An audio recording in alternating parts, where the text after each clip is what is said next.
pulang dulu ke Bandung nengok anak sama istri ya teman-teman, sobat subter semuanya. Bab 1986 sampai bab 1890. Tetapi hari ini, karena semua orang sangat mendukung saya akan memberikan batu Yuan ini kepada semua pemimpin sekte atau pemimpin sekte. Ini juga dapat dianggap sebagai hadiah pertemuan bagi saya untuk bergabung dengan 7 sekte besar. Dengarkan Li Fugui setelah mengucapkan kata-kata ini. Perwakilan sekte ini sepertinya berada dalam mimpi. Mereka telah berkecimpung di dunia seni bela diri kuno selama ribuan tahun sejak zaman kuno. Semua sekte kecil dan menengah telah memberikan penghormatan kepada 6 sekte besar. Tapi sekarang, Li Fugui baru saja menjadi setara dengan 6 sekte besar dan bergabung dengan 7 sekte besar. Alih-alih meminta barang kepada mereka, dia malah memberikan batu purba ini kepada mereka. Adapun Li Fugui, dia tidak peduli dengan reaksi perwakilan sekte yang hadir. Setelah selesai berbicara, Li Fugui tersenyum pada Suetu dan berkata, "Kamu tidak familiar dengan sekte tersebut, jadi bawalah batu Yuan dan bagikan batu Yuan tersebut kepada para pemimpin sekte bersama dengan San Yang. Berikan saja satu bagian kepada setiap sekte terlebih dahulu." Suetu mengangguk. Dia baru saja menerima kotak itu di tangannya, dan belum pergi ke lokasi sekte besar bersama San Yang. Tanpa diduga, Guru Tao Qianhe, pemimpin sekte Linghe, segera berdiri dan berkata dengan jujur kepada Li Fugui, "Guru Lembah Li, tolong jangan lakukan ini. Selama Anda bersedia bekerja sama dengan kami dan memberi kami beberapa ramuan setiap tahun, ini sudah dianggap sebagai berkah. Ini merupakan bantuan yang besar. Sekarang, jika Anda memberi kami batu Yuan, bukankah itu memalukan bagi kami? Awalnya, kami harus memberi Anda hadiah, berharap Anda untuk sejajar dengan 6 sekte besar dan bergabung dengan jajaran 7 sekte besar. Tetapi sebelum konferensi sekte diadakan, kami belum pernah menerima kabar bahwa 6 sekte besar telah ditingkatkan menjadi 7 sekte besar, jadi kami merasa sangat bersalah karena tidak menyiapkan hadiah sebelumnya. Petik 2. Setelah mengatakan ini, pemimpin sekte Zixiao juga berdiri dan berkata, "Guru Ligu, apa yang dikatakan Guru Tao Qianhe sangatlah benar. Saya bisa melihatnya. Anda memiliki hati yang besar di usia muda, dan Anda pasti akan memimpin kepemimpinan di masa depan." Lembah Baihua berjalan menuju puncak sekte. Merupakan kehormatan bagi kami untuk bekerja sama dengan Anda sekarang. Bagaimana kami dapat menerima hadiah Anda memberi kami pada hari bahagiamu? Orang-orang lainnya juga berdiri untuk mengungkapkan pendapat mereka. Melihat ini, Li Fugui tersenyum dan melambaikan tangannya dengan lembut kepada semua orang. "Semuanya, sejujurnya, di hati saya, tidak ada perbedaan antara sekte tinggi dan rendah. Apakah itu Lembah Baihua, sekte Zixiao atau Linghe sekte, semua orang hanyalah sekelompok pejuang kuno yang berkumpul bersama." Petik 2. Sangat disayangkan bahwa beberapa sekte mengandalkan fondasi yang diciptakan oleh nenek moyang mereka dan tidak menganggap serius sekte lain. Perilaku seperti itu sungguh memalukan. Di sini, saya bergabung dengan ketujuh orang tersebut. Sekte besar bukan karena saya ingin mengalahkan Anda, tetapi karena saya ingin menjadi saudara hidup dan mati dengan Anda. Kami akan berbagi berkah dan kesulitan di masa depan. Petik 2. Jika kalian para senior bersedia mengakui saya sebagai saudara, lalu apa terjadi selanjutnya? Ikuti saja pengaturan saya. Saya meminta Anda untuk menerima hal kecil ini, terima saja. Li Fugui mengatakan ini, yang menggerakkan semua orang. Li Fugui, setelah jeda singkat, terus berbicara kepada semua orang yang hadir. Seperti yang saya katakan tadi, mengadakan konferensi sekte ini adalah untuk berurusan dengan saya di satu sisi.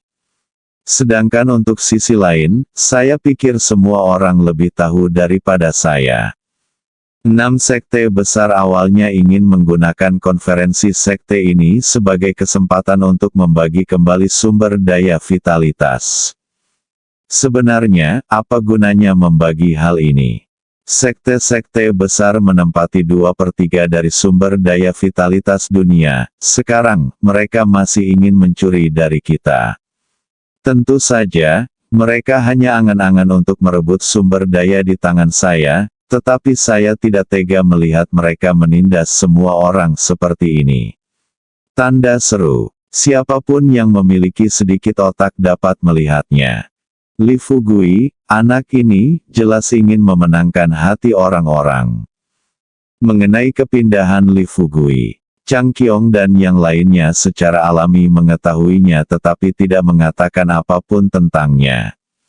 Adapun perwakilan sekte yang hadir, mereka perlahan-lahan menjadi bersemangat setelah mendengarkan kata-kata Li Fugui. Meskipun mereka juga tahu bahwa Li Fugui berusaha memenangkan hati orang-orang. Tapi saya harus mengakuinya. Semua yang dikatakan Li Fugui benar. Li Guzu, kamu tidak perlu mengatakan apa-apa. Jika ada yang perlu kami lakukan, kami bisa memberitahumu di masa depan. Ya, Li Guzu, kamu tidak perlu bersikap sopan di depan kami. Li Guzu, kita mungkin telah melakukan kesalahan sebelumnya, dan saya harap Anda dapat memaafkan saya. Semua orang mengatakan sesuatu satu sama lain. Li Fugui melihat bahwa efeknya telah tercapai. Dia kemudian berkata sambil tersenyum, kamu terlalu khawatir, tidak ada yang perlu kamu lakukan saat ini. Jika saya harus mengatakan satu hal, saya hanya berharap semua orang dapat menjaga jarak dari 6 jurusan sekte di masa depan. Lagi pula, aku benar-benar tidak ingin melihatmu dimanfaatkan oleh mereka. Saat dia berbicara, Li Fugui terus menatap perubahan ekspresi wajah semua orang yang hadir. Saat dia melihat semua orang menatapnya dengan serius, Li Fugui mengubah nada suaranya dan berkata dengan serius, kali ini saya telah menjalin hubungan dengan 6 sekte besar. Di masa depan, mereka pasti akan menindas saya dengan gila-gilaan. Takut kamu akan dipaksa oleh mereka dan mempersulitku. Jika aku mengambil tindakan saat itu, aku takut kamu akan berubah menjadi bubuk dan tulangmu akan hilang. Tetapi jika aku tidak melakukannya, jangan mengambil tindakan.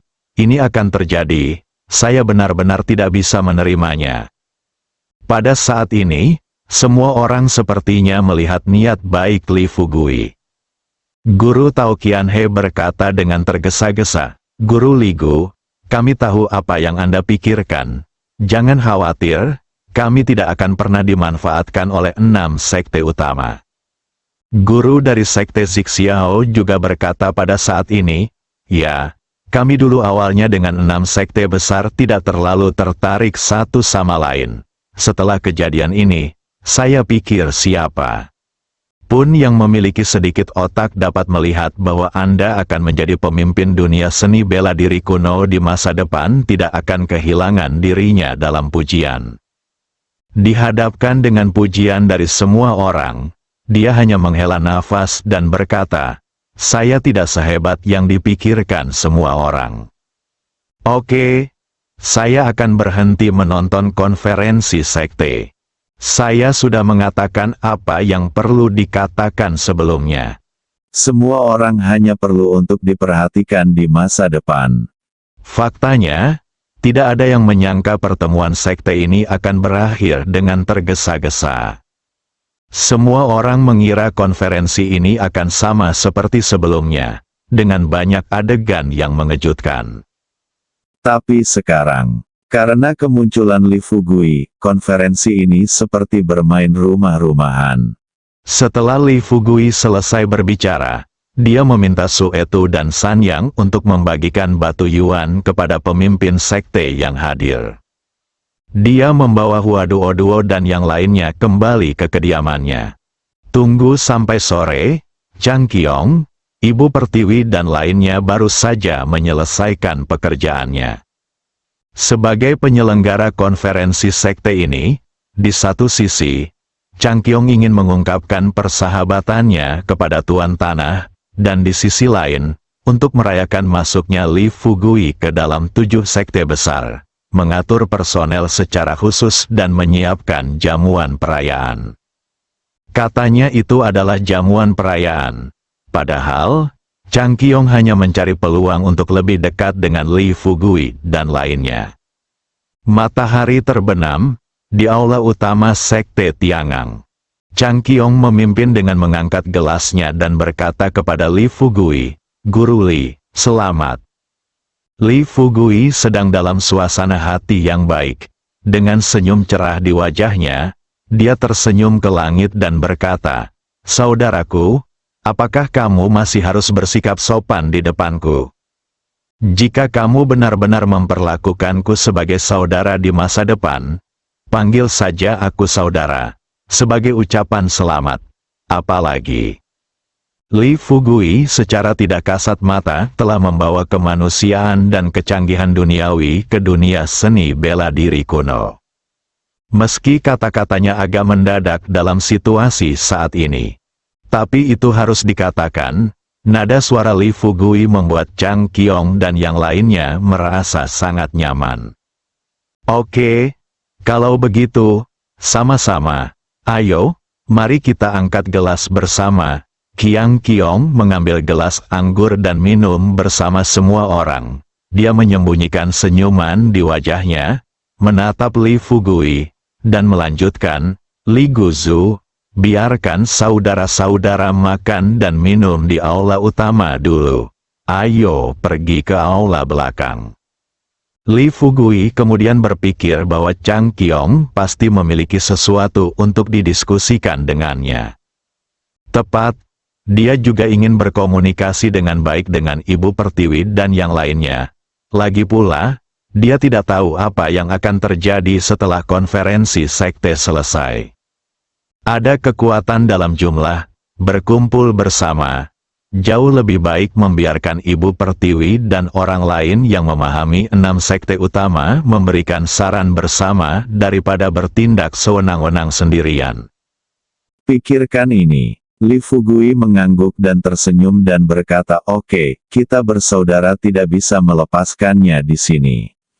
Itu bagus. Teng Se, Long Wang, Duo, Kai Yang, Ibu Pertiwi dan Yu Zhen, kamu bisa pergi ke aula belakang bersamaku dan Chang Qiong.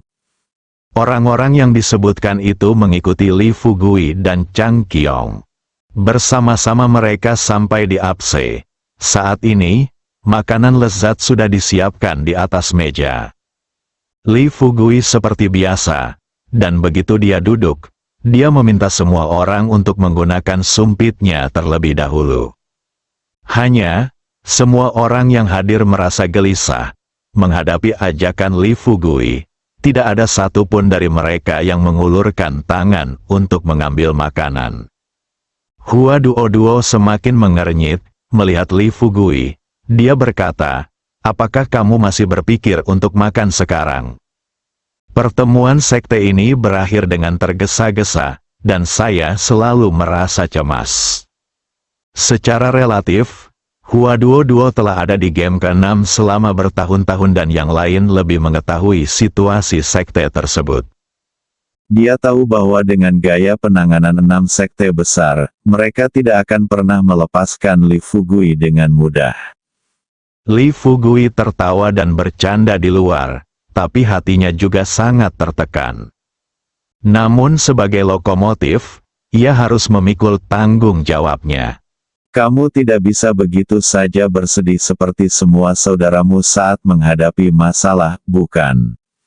Duo, manusia itu seperti beras dan baja. Meskipun kita adalah pejuang zaman dahulu, Dan budidaya kita tidak rendah. Kita tetap harus makan sedikit jika sudah waktunya makan. Kata Li Fugui sambil mengambil seteguk makanan dan memasukkannya ke dalam mulutnya. Saat ini Chang Qiong menghela nafas dan berkata, "Saudaraku, menurutku kita harus membicarakan banyak hal terlebih dahulu lalu makan. Kalau tidak, semua orang akan sangat cemas. Siapa yang tega makan?" Sumpitnya pergi, meletakkannya dengan lembut di atas meja. "Apa yang kamu khawatirkan? Bukankah aku sudah mengatakan semua yang perlu dikatakan? Sekarang, di antara sekte kecil dan menengah, berapa banyak dari mereka yang melakukannya kamu pikir akan menjadi musuh kita?" Kata Ibu Pertiwi saat ini. Dia menjawab dengan suara rendah. Memang benar bahwa sekte kecil dan menengah tidak berani mengganggu kita sekarang. Tetapi masalahnya adalah 6 sekte besar sekte. Terutama sekte Beidou dan sekte Sanxing. Saya pikir mereka pasti sedang merencanakan sekarang, bagaimana cara menghadapi Anda. Li Fugui berpikir sejenak, lalu bertanya kepada semua orang dengan serius, "Kalian semua adalah master sekte atau pemimpin sekte, dan Anda harus mengetahui 6 sekte besar lebih baik dari saya. Saya punya beberapa pertanyaan kecil sekarang. Izinkan saya bertanya kepada Anda. Pertama, manakah yang terkuat di antara 6 sekte besar? Pertanyaan kedua, siapa perselisihan internalnya di antara 6 sekte besar? Ketiga, pertanyaannya adalah, di antara 6 sekte besar, siapa yang memiliki sumber vitalitas paling sedikit sekarang?" Setelah 3 pertanyaan diajukan, Chang Qiong dan yang lainnya sudah memahami pikiran Li Fugui. Semua orang saling memandang, dan tak lama kemudian Chang Qiong menjadi orang pertama yang berbicara, dan berkata terus terang kepada Li Fugui, "Saudaraku, saya tahu kamu ingin mengalahkan mereka satu persatu, tetapi masalahnya adalah, saya khawatir mereka tidak mau menyerah. Kita kesempatan untuk mengalahkan mereka satu persatu." Li Fugui berpikir dalam hatinya, dia gugup dan bertanya dengan cepat, "Apa maksudmu dengan ini?" Chang Qiong berkata dengan sedikit ketidakberdayaan, "Kamu mungkin tidak percaya. Tetapi 6 sekte besar telah berdiri di dunia seni bela diri kuno selama ribuan tahun. Dan juga karena mereka sangat bersatu, sekte manapun berani menantang otoritas keluarga manapun di dunia seni bela diri kuno. 5 keluarga lainnya akan berdiri untuk menghadapi orang ini bersama-sama. Kecepatan, tanpa memberikan kesempatan kepada pihak lain untuk bereaksi. Setelah mendengar apa yang dikatakan Chang Qiong, Ibu Pertiwi menyela, "Fugui, Chang Qiong memang benar tentang hal ini. Kali ini kamu berhasil menyelamatkan kuil 8 dewa, dan setidaknya kamu memberi wajah pada kuil 8 dewa. Tetapi ketika berhadapan dengan sekte Beidou dan sekte Sanxing, kamu tidak menunjukkan belas kasihan kepada mereka. Kamu memarahi penatua Yao Guang dari sekte Beidou sampai mati, dan kamu membunuh 3 murid dari sekte Sanxing.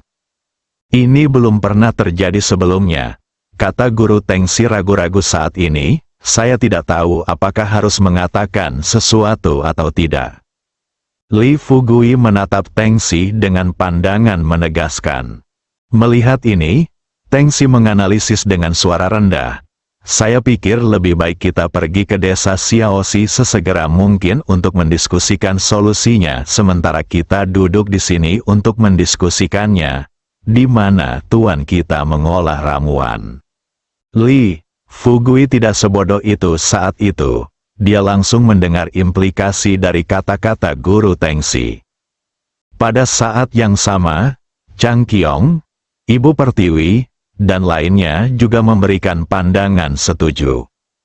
Lihat situasi ini, Li Fugui juga menjadi gugup.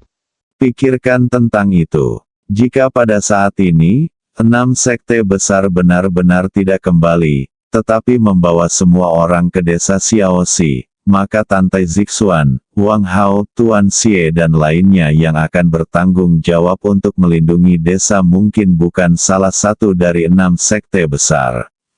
Saingan orang yang lebih tua. Semakin aku memikirkan Li Fugui, semakin aku khawatir. Hanya beberapa detik kemudian, Li Fugui kemudian menyadarinya dan berdiri dengan cepat dan berkata, "Duo-duo, pergilah mencari Jing Jing sekarang. Kami akan kembali ke desa Xiaoxi dalam semalam." Ibu Bumi, Chang Qiong, Ular Teng, dan Raja Naga masing-masing memilih master di sekte mereka.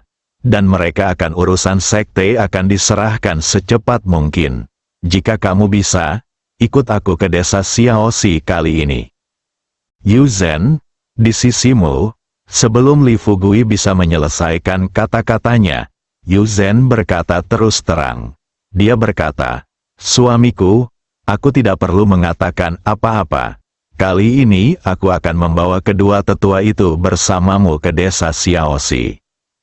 Li Fugui tidak mengucapkan sepatah kata pun terima kasih, tetapi menatapnya dengan rasa terima kasih di matanya. Tepat ketika Li Fugui membuat pengaturan secara intensif dan memimpin semua orang ke desa Xiaoxi, 6 sekte telah meninggalkan Gunung Beitian. Hanya, sesuai dengan rencana sebelumnya, setelah 6 sekte turun gunung, mereka tidak kembali ke gerbang gunung masing-masing. Sebaliknya, mereka berkumpul di kuil Tianshan di pinggiran kota Tianshan. Kuil Tianshan ditumbuhi rumput liar dan berantakan. Murid biasa dari 6 sekte besar hanya membersihkan rumput liar di halaman dalam waktu yang sangat singkat. Segera setelah itu, kelompok murid biasa ini berjalan keluar halaman satu demi satu dan berdiri di luar kuil menunggu dengan tenang. Di kuil Tianshan, perwakilan dari 6 sekte besar membentuk lingkaran. Penatua sekte Beidou Kaiyang berbicara lebih dulu dan berkata terus terang kepada semua orang, "Masalahnya sudah sampai pada titik ini, kita hanya bisa melanjutkan sesuai dengan rencana awal."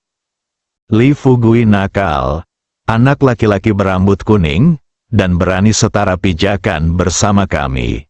Kali ini jika Anda kembali ke sekte masing-masing seperti ini, saya tidak tahu bagaimana Anda bisa menjelaskannya kepada master sekte, tetapi saya tidak bisa menjelaskannya kepada master sekte. Di antara 6 sekte besar, ada 2 keluarga yang menderita kerugian serius di bawah pemerintahan Li Fugui. Satu keluarga adalah sekte Beidou. Penatua Yao Guang dari sekte Beidou langsung dimarahi sampai mati oleh Li Fugui dengan lidahnya yang tajam. Kejadian ini tidak hanya mengejutkan seluruh dunia seni bela diri kuno. Bagi sekte Beidou, itu bahkan lebih memalukan. Yang lainnya adalah Sanxingmen. Meskipun mereka yang terbunuh di sekte Sanxing bukanlah para tetua, tetapi hanya beberapa murid biasa. Namun di dunia seni bela diri kuno, bahkan seekor anjing yang dibesarkan oleh 6 sekte besar tidak dapat dibunuh oleh orang luar jika mereka mau. Terlebih lagi, orang yang hidup. Oleh karena itu, setelah Penatua Kaiyang selesai berbicara, Huo Qing yang pemarah berdiri dan berkata, "Semuanya, Penatua Kaiyang dari sekte Beidou tidak dapat menjelaskan kepada master sekte setelah dia kembali. Tentu saja, sekte Sanxing kami, Penatua Tuking dan saya tidak bisa ketika kami kembali. Kami telah membahas metode khusus untuk menangani Li Fugui. Bagaimanapun, tujuan utama kami mengadakan pertemuan sekte ini adalah untuk merebut sumber daya ramuan di tangan Li Fugui." Penatua Xuan dari Gunung Xuanming. Di kali ini, dia bergumam dengan suara rendah, "Desa Xiaoxi perlu disegel sekarang, tapi masalahnya, sejauh yang saya tahu, ada puluhan ribu orang yang tinggal di desa Xiaoxi sekarang. Apakah itu akan sepenuhnya melanggar aturan antara dunia seni bela diri kuno dan dunia sekuler? Tanpa diduga, Penatua Venmo dari Pavilion Fumo mendengus dan berkata dengan nada meremehkan, "Aturan apa? Itu melanggar aturan, untuk memprovokasi sekte kami. Izinkan saya bertanya, siapakah Li Fugui ini?" Seorang penduduk desa pegunungan sebenarnya diterima oleh Biro ke-6 dan menjadi pemimpin Biro ke-6. Adapun game ke-6, sebagai penghubung antara dunia seni bela diri kuno dan dunia sekuler, ketika Li Fugui menantang otoritas kita, apa yang mereka lakukan?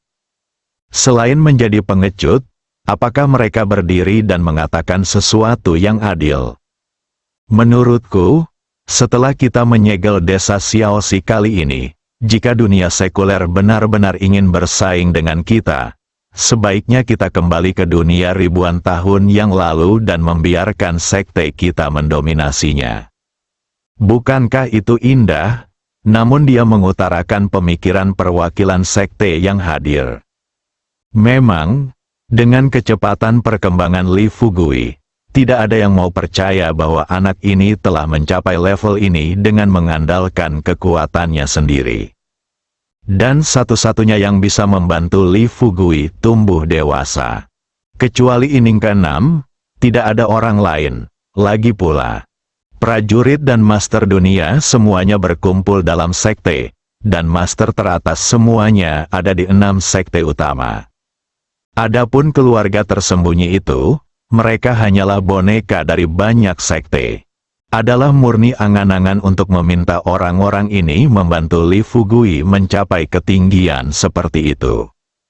Paman Cao dari kuil 8 dewa terdiam beberapa saat, lalu mengangguk dan berkata, "Penatua Venmo benar, tetapi 6 sekte utama kami belum membuka segelnya selama ratusan tahun. Segelnya kali ini, segelnya dibuka."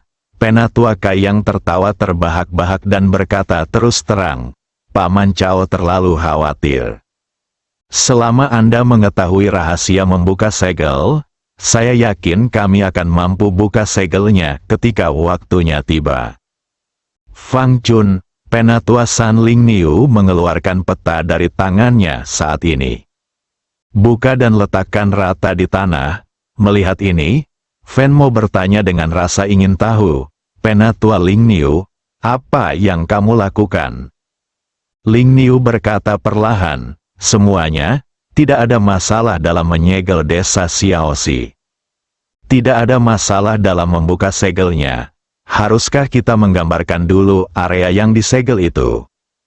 Meskipun Ling Niu tidak banyak bicara, setelah para tetua yang hadir melihat ekspresi wajah Ling Niu, mereka secara alami tahu apa yang dikhawatirkan Ling Niu saat ini. Semua orang menyembunyikan senyuman di wajah mereka. Tu King berkata perlahan, "Penatua Ling Niu telah berpikir lebih hati-hati. Memang, meskipun desa Xiaoxi hanyalah sebuah desa, wilayahnya tidak kecil. Meskipun kita dapat menutup seluruh desa jika kita pergi ke sana, tapi masalahnya adalah bahwa menyegel tanah seluas itu sekaligus pasti akan menghabiskan banyak energi kita." Penatua Xiangxi dari kuil 8 dewa sedikit mengernyit, merenung sejenak, lalu menunjuk ke peta dan berkata dengan serius kepada semua orang, "Kami, 8 dewa kuil, sudah selesai. Saya mengirim seseorang ke desa Xiaoxi. Lereng bukit di semua sisi desa pada dasarnya ditutupi dengan ladang obat. Di balik keempat gunung ini, hanya ada hutan lebat. Oh, konon di sana adalah tambang emas jauh di pegunungan, tapi yang ini hanya itu. Tambangnya tidak menghasilkan banyak emas," ujarnya tadi. Penatua Kaiyang menggelengkan kepalanya dan berkata, "Jangan khawatir tentang emas. Bagi sekte kami, emas bukanlah komoditas langka. Untuk saat ini, selama kami dapat mengontrol ladang pengobatan dan mendapatkan sumber daya ramuan, itu akan baik-baik saja." Penatua Tuking bertanya, "Penatua Kaiyang, Dengarkan apa maksudmu, kita hanya perlu menyegel desa dan ladang obat ini. Kaiyang berkata sambil tersenyum pahit, saya juga ingin menyegel seluruh desa, tapi sayang sekali itu kita memiliki kekuatan yang terbatas. Lagi pula, itu tidak mudah, buka segelnya, apa gunanya menyegel anjing liar ini di pegunungan? Penatua Suan kembali ke pertanyaan sebelumnya dan bertanya, bagaimana dengan orang-orang ini? Kata Kaiyang, dengan dingin, bukankah ini sederhana? Orang-orang ini semua adalah produsen ramuan. Kami memiliki sedikit orang saat ini, dan sebagian besar murid sekte kami terutama terlibat dalam budidaya dan tidak tahu cara mengolah ramuan. Kita bisa mengembalikan desa Xiaoxi. Semua orang ini disegel di dalamnya, dan mereka bisa menjadi budak dari 6 sekte utama kita. Kita tidak perlu mengeluarkan uang untuk membeli ramuan, apalagi membayar gaji sepeser pun, dan kita bisa mendapatkan aliran ramuan yang stabil. Selama kita mengendalikan anak-anak kecil, dengan semua ramuan di Sichun, menurutku Li Fugui tidak punya sesuatu yang begitu sombong. Ketika dia mengucapkan kata-kata ini, mata Penatua Kaiyang penuh dengan niat membunuh. Semua tetua yang hadir saling memandang. Segera, semua orang berdiri. Sesampainya di luar kuil, Penatua Suan sudah menghubungi pesawat khusus menuju kota Jiangnan. Sekelompok orang dengan cepat memimpin para murid menuju bandara kota Tianshan. Tentu, dengan kekuatan Penatua Suan dan lainnya, mereka dapat terbang langsung ke desa Xiaoxi. Namun, hanya beberapa tetua mereka yang tidak dapat sepenuhnya menyegel desa Xiaoxi. Adapun murid-muridnya, kebanyakan dari mereka tidak cukup kuat. Bahkan jika mereka dapat mencoba yang terbaik untuk terbang ke desa Xiaoxi, mereka semua akan kelelahan setelah sampai di sana. Di aula utama Sekte Tiangang, Li Fugui dan Hua Duoduo menunggu dengan cemas. Masalah. Saat Anda memberikan instruksi, biasanya Anda dapat menyelesaikannya dalam beberapa kata, tetapi jika menyangkut pelaksanaan, hal itu tidak dapat dilakukan dalam hitungan menit. Dari larut malam hingga dini hari, dari pagi hingga subuh, setiap orang baru saja menyelesaikan semua tugas yang diberikan oleh Li Fugui dengan keringat di punggung mereka. Ketika Chang Qiong, Dimu dan yang lainnya memimpin murid-murid terpilih ke Li Fugui buru-buru melihat ke arah Zhang Jingjing dan bertanya, Jingjing, apa kabar? Apakah kamu sudah membuat pengaturan? Zhang Jingjing mengangguk dengan ekspresi serius. Sudah diatur. Helikopter sudah menunggu di luar kota prajurit. Kita akan naik helikopter ke Bandara Tianshan dulu, lalu kita bisa naik penerbangan lanjutan ke kota Jiangnan. Setelah tiba di kota Jiangnan, ada helikopter yang menunggu untuk kami. Kamu bisa bergegas ke desa Xiaoxi. Melihat Zhang Jingjing telah mengatur rencana perjalanan, Li Fugui melambaikan tangannya dan memimpin semua orang untuk bergegas menuju kota prajurit. Tapi bagaimana Li Fugui bisa tahu? Tepat ketika mereka tiba di Warrior City, semua orang baru saja naik menuju helikopter. Perwakilan dari 6 sekte besar telah memimpin murid-murid mereka ke Kabupaten Qinglong setelah berlarian sepanjang malam. Kabupaten Qinglong, Hotel Qinglong. Sejak Zhang Weiwei pergi ke markas besar Biro ke-6 sebagai wakil direktur, Yang Yongxin, yang awalnya tinggal di desa Xiaoxi dan bertanggung jawab melindungi keselamatan para gadis, dipindahkan ke sini untuk bertanggung jawab melindungi keselamatan Hotel Qinglong. Itu sama seperti saat Zhang Wei pertama kali tiba. Yang Yongxin tidak puas dengan kenyataan bahwa dia adalah anggota tim kedua dari game ke-6 dan bertugas sebagai penjaga keamanan hotel. Tapi hal baiknya adalah, tidak butuh waktu lama bagi Yang Yongxin untuk menemukan kesenangan baru. Saat di desa Xiaoxi, Meskipun Yang Yongsin melihat wanita cantik setiap hari. Namun, 9 dari 10 wanita cantik di desa Xiaoxi semuanya berselingkuh dengan Li Fugui.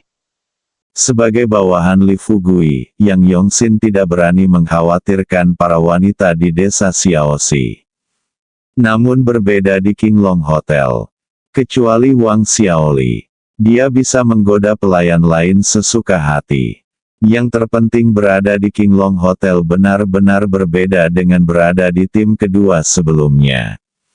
Saat mereka berada di tim kedua, mereka harus mematuhi aturan tersebut setiap hari. Namun di sini, selama tidak ada yang membuat masalah, tidak ada yang akan mengatakan apapun jika dia datang terlambat atau pulang lebih awal. Selain itu, hal yang paling menarik adalah di Kabupaten Qinglong saat ini, tidak ada yang berani membuat masalah di Hotel Qinglong. Lagi pula, siapa yang tidak tahu bahwa Qinglong Hotel adalah wilayah kekuasaan Li Fugui? Pagi ini, Yang Yongsin sedang berjongkok di tangga hotel, memandangi 40 wanita muda yang melakukan aerobik di depannya. Matanya serakah, dan dia bergumam dengan suara rendah. Besar sekali, bulat sekali, dan bahkan ada Xiao Doudou. Hei, apakah kamu mencoba merayuku? Tidak sengaja memakainya. Saat Yang Yongsin bergumam dengan suara rendah, tanpa diduga, ratusan orang tiba-tiba berjalan di depan saya. 8 atau 9 lelaki tua memimpin, meski memakai pakaian duniawi. Tapi Yang Yongsin telah berada di game ke-6 selama bertahun-tahun, dan sekilas dia tahu bahwa orang-orang tua ini bukanlah orang biasa. Terkejut, Yang Yongsin menjadi waspada. Dia berdiri perlahan dan datang ke belakang kelompok murid sekte. Setelah observasi singkat, Yang Yongsin memilih salah satu dari orang-orang yang tampak bertubuh pendek dan kekuatannya hanya di tahap akhir Mingjin. Pergerakan vitalitas dalam tubuh, jangan menunggu pihak lain sadar. Yang Yongsin mengambil tindakan dan menarik orang lain menuju gang kecil di sisi hotel. Mengandalkan pemahamannya tentang medan, Yang Yongsin memimpin muridnya ke lokasi yang sepi, meraih leher lawannya, dan menekannya ke dinding. Saudaraku, katakan padaku, apa yang kamu lakukan? Ketakutan di matanya, dia memandang Yang Yongsin dan membuka mulutnya, tetapi tidak dapat berbicara. Melihat pihak lain terdiam, Yang Yongsin mengira pemuda itu adalah pria tangguh. Jadi dia meningkatkan kekuatan di tangannya. Hanya beberapa detik kemudian, wajah pemuda itu berubah menjadi ungu. Baru saat itulah Yang Yongsin sadar. Dia segera melepaskan tangannya dan meraih kerah pria itu. Setelah pria itu berjongkok di tanah, dia tidak sabar untuk menepuk punggung pria itu dan berkata dengan nada meminta maaf. Aku benar-benar minta maaf. Ya. Aku tidak sengaja, kenapa aku lupa mencubit lehermu? Pria itu tersentak, setelah beristirahat sejenak. Dia menggunakan energinya dan berencana untuk melarikan diri. Tanpa diduga, Yang Yongsin sudah bersiap. Memanfaatkan situasi ini, dia meraih kerah pria itu dan biasa mencekik leher pria lain dengan tangan kanannya. Mengikuti Li Fugui untuk waktu yang lama, Yang Yongsin telah bangkit dari tahap akhir Mingjin ke tahap tengah Xiantian. Sebagai master di tahap tengah bawaan, sekarang hampir mudah untuk berurusan dengan mendiang guru Mingjin. Pria itu melihat bahwa dia ditangkap hidup-hidup lagi oleh Yang Yongsin. Dia akhirnya buru-buru berdoa sebelum pihak lain bisa membunuhnya. Senior, aku salah. Tolong jangan gunakan kekerasan. Yang Yongsin terkekeh, kekuatan di jarinya sedikit melemah, dan dia menatap pria itu seolah-olah dia bertanya tanpa tersenyum, katakan padaku, apa yang kamu lakukan? Saya melihat bahwa orang-orang tua yang memimpin semuanya tampaknya adalah Tuan. Dia berkata dengan santai, kami di sini untuk pariwisata. Murid dari 6 sekte besar jarang turun gunung. Belum lagi datang ke daerah kecil tingkat 18 seperti Kabupaten Qinglong. Setelah pria itu mengatakan ini, Yang Yongxin tidak bisa berhenti tertawa. Tersenyumlah dan tersenyumlah. Yang Yongxin meninju mata pria itu. Dengan satu pukulan, rongga mata pria itu pecah. Bola mata kiri dan kanannya langsung berubah menjadi bubur. Darah muncrat dari lukanya. Sebelum teriakan terdengar dari gang, ketika Yang Yongxin membungkuk, dia melepas sepatunya dan memasukkannya ke dalam mulut pria itu. Setelah mencengkeram leher orang lain lagi, Yang Yongxin mengucapkan kata demi kata, "Nak, jangan berbohong di depanku. Jangan lihat aku mengenakan seragam keamanan sekarang. Tapi aku juga anggota tim kedua dari game ke-6.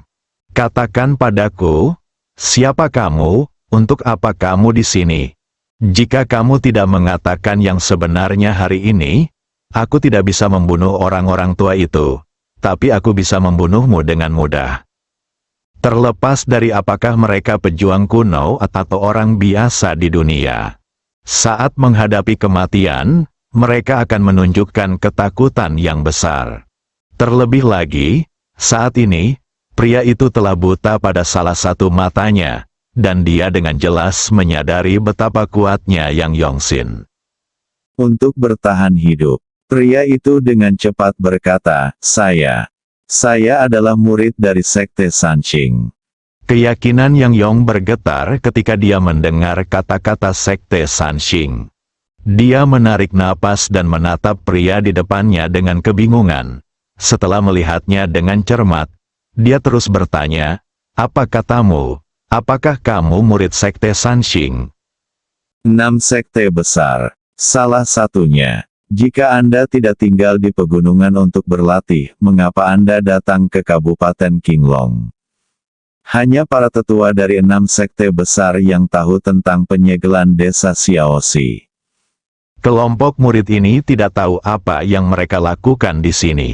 Temui Yang Yongxin untuk pertanyaan. Pria itu berkata dengan menyedihkan. Lagi pula, saya tidak tahu. Para tetua kami yang membawa kami ke sini. Yang Yongxin memikirkan fakta bahwa Li Fugui menghadiri konferensi sekte, dan kulit kepalanya mulai terasa mati rasa. Pikirkan sejenak, setelah Yang Yongxin memulihkan pikirannya, dia terus bertanya kepada pria itu, "Apakah semua orang di sini berasal dari Sekte Sanqing Anda?" Pria itu menggelengkan kepalanya dan berkata, "Tidak, ada tetua dari 6 sekte utama." Terkejut, para tetua dari 6 sekte besar memimpin 110 murid mereka ke Kabupaten Qinglong.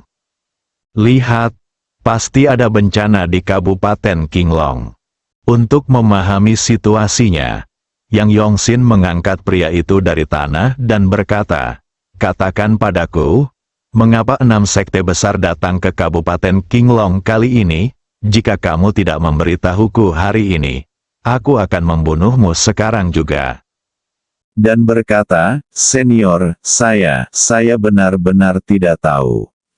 Penatua kami hanya mengatakan bahwa tujuan kami ada di sini, tetapi Penatua tidak memberitahu kami apa yang akan kami lakukan di sini.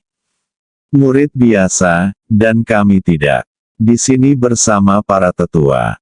Terus terang, meskipun kami adalah orang kepercayaan para tetua tidak akan memberitahu orang luar dengan mudah." Para pengambil keputusan. Setelah berkeliaran selama bertahun-tahun, dia tahu dari nada kata-kata pria itu bahwa dia tidak berbohong. Pikirkan sejenak. Yang Yongxin berbisik, "Oke, karena Anda tidak tahu, saya tidak akan memaksa Anda untuk bertanya." Pria itu bertanya dengan penuh rasa terima kasih, "Senior, apakah Anda berencana melepaskan saya sekarang?" "Ya, kamu boleh pergi sekarang." Pria itu sangat terkejut hingga dia sepertinya telah melupakan rasa sakit di matanya dan buru-buru membungkuk pada Yang Yongxin. "Tapi saya tidak ingin hanya membungkuk. Yang Yongsin dengan santai menamparkan bagian belakang kepala pria itu. Setelah pihak lain pingsan, dia menangkap pria itu, melawannya, dan masuk melalui pintu belakang. Jalan lurus saja. Sesampainya di depan pintu kantor Wang Xiaoli membuka pintu begitu dia mengetuk pintu. Saya melihat Yang Yongsin menggendong seorang pria aneh di bahunya. Wang Xiaoli hampir berteriak ketakutan. Untungnya, Yang Yongsin memiliki penglihatan yang cepat dan tangan yang cepat. Dia menutup mulut Wang Xiaoli dan mendorongnya ke dalam kantor. Tunggu sampai pihak lain berhenti. Dia buru-buru menjelaskan, Kabupaten Qinglong mungkin dalam masalah besar. Keluarlah dan awasi dulu. Selain itu, hubungi Ma Baoguo dan minta dia untuk segera mengirim beberapa prajurit kuno dari desa Xiaoxi ke Kabupaten Qinglong. Ingat, kecepatannya sudah pasti. Cepatlah. Wang Xiaoli menatap pria yang terluka itu. Lihat wajah Yang Yongsin yang penuh kecemasan.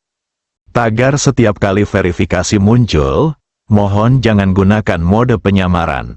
Mendesak. Meskipun dia dalam kebingungan, mengingat Yang Yongsin dan Ma Baoguo berasal dari Biro ke-6 dan datang ke sini untuk melindungi keselamatan mereka, dia tidak mengajukan pertanyaan apapun dan segera mengikuti instruksi Yang Yongsin. Wang Xiaoli baru saja keluar. Yang Yongsin berpikir sebentar, lalu dengan cepat menelepon Li Fugui. Awalnya, dia berencana melaporkan situasi ini kepada Li Fugui. Tapi yang tidak saya duga adalah, saat ini, Li Fugui baru saja naik helikopter dari kota prajurit ke Bandara Tianshan. Belum lagi tidak ada sinyal ponsel, bahkan jika ada, deru besar helikopter membuat Li Fugui tidak bisa mendengar nada dering ponselnya. Setelah menelepon beberapa kali berturut-turut, ponsel Li Fugui tidak dapat tersambung. Yang Yongsin tiba-tiba teringat pada Zhang Weiwei. Orang tua ini sekarang menjabat sebagai wakil direktur Biro ke-6. Mereka memiliki hubungan yang baik sebelumnya. Jika dia menemui hal seperti itu di Kabupaten Qinglong, Zhang Wei pasti tidak akan membiarkannya begitu saja. Seperti yang diharapkan Yang Yongsin. Tidak lama, hal ini telah menyebar ke telinga Saudari Ming. Saudari Ming sangat sibuk setiap hari sejak dia menjadi wakil direktur eksekutif Biro ke-6. Pada masa jabatan sebelumnya sebagai wakil direktur, dia akan menelepon Li Fugui sesekali untuk bertanya. Tapi sekarang, dia sibuk sampai malam setiap hari. Ketika dia melihat waktu, sudah jam 2 atau 3 pagi. Berpikir bahwa Li Fugui pasti sudah lama beristirahat setelah hari yang sibuk. Tentu saja, dia terlalu malu untuk mengganggunya. Tapi hari ini, tanpa diduga orang-orang dari 6 sekte besar muncul di Kabupaten Qinglong. Setelah mendengar berita itu, Saudari Ming berkeringat dingin. Dia secara pribadi menelepon Yang Yongsin. Setelah ditanyai dengan cermat, Saudari Ming samar-samar menyadari sesuatu. Yang Yongsin, katakan padaku apakah orang-orang ini sekarang tinggal di Kabupaten Qinglong atau sudah pergi ke tempat lain. Yang Yongsin berdiri di dekat jendela kantor, dengan cermat mengamati setiap gerakan anggota 6 sekte utama. Menghadapi pertanyaan Sister Ming, dia berkata terus terang, Direktur Ming, tampaknya kelompok orang ini tidak berniat tinggal di Kabupaten Qinglong. Saya pikir mereka datang dari suatu tempat dalam semalam dan sarapan secara terpisah di seberang hotel. Harus pergi ke tempat lain. Saudari Ming merasa cemas dan buru-buru berkata, oke, kamu harus memperhatikan pergerakan mereka sekarang dan segera hubungi saya jika ada berita. Yang Yongsin setuju. Panggilan telepon baru saja ditutup. Saudari Ming mulai menelepon Li Fugui. Sama saja dengan Yang Yongsin. Selama setengah jam, Li Fugui tidak menjawab, sedikit yang saya tahu. Li Fugui seperti semut di panci panas saat ini. Duduk di helikopter, semakin dia memikirkannya, semakin dia merasa bahwa pertemuan sekte ini agak terlalu ceroboh. Menurut formasi sebelum konferensi sekte, 6 sekte besar tidak bisa begitu lemah. Bahkan jika tidak ada satupun dari tetua ini yang bisa mengalahkannya dalam pertarungan, mereka masih memiliki tulang punggung yang seharusnya mereka miliki.